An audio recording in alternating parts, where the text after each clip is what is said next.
O karon sa laing tudling sa atong pagpanginabuhi, laing trabaho na sad ang atong gibukiki. Karong takna ang mga amigo naa data sa bag-ong puerto diri sa Peru. Matud nila bag-o lang man kuno ni nagmaneho sa miaging tuig pa Nobyembre 2024. Nindot baya siya kay disyerto ang talan-awon ba pero mao lagi ang swel perting dagko. Mabalaka ta sa lubid basig mga putol ba pero sa dili pa ta moabot dirang dapita aw manghilam usa ta. Dili lang sa ta mga ligo karon kay nangapusoy man ta. Maligo pa ba di ay ka nga imong katulog duha ka oras ra. Nya sunod nimong mata aw mo duty na sad ka. Esprihan lang gud na nato ginagmay ron presko ta sa talan-awon nila. Pero time sa murag hagunoy maning bahoa.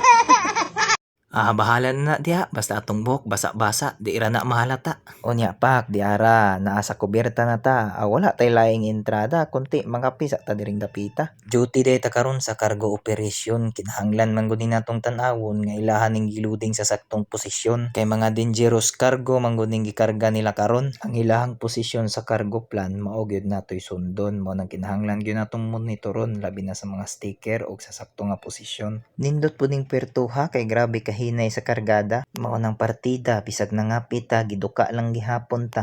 Undangan ta ning bisyuha manghipos-hipos na lang sa ta. Hipos-hipos samtang kapi-kapi ba abi pa lang tapulan ta. Di lang nato paspasan gud palipas oras ra ba. O di ba sa wala nato damha mo kilom-kilom na. Tan-awon na lang po na tatong lobby dito sa pruwa kay basig na nga putol na to or unsa ba manigurado na lang ta kay ang swel pertira bang dagko kay mo-aksyon ko anig kabalaka da og baliwalaon ra. Ay di ay sa wala pa nakahibalo kung asa ta naaday ta karon sa Chancay, Peru.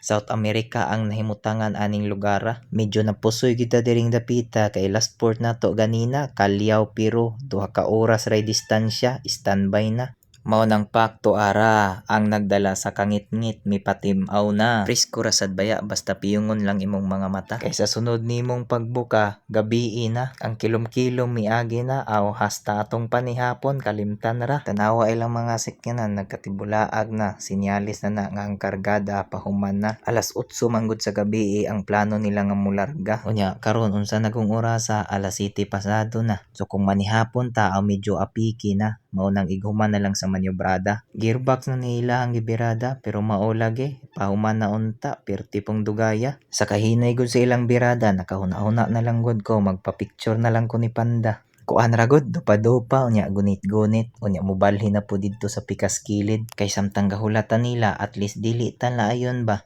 Mao nang sa wala nato damha last gearbox na dining gilod nila.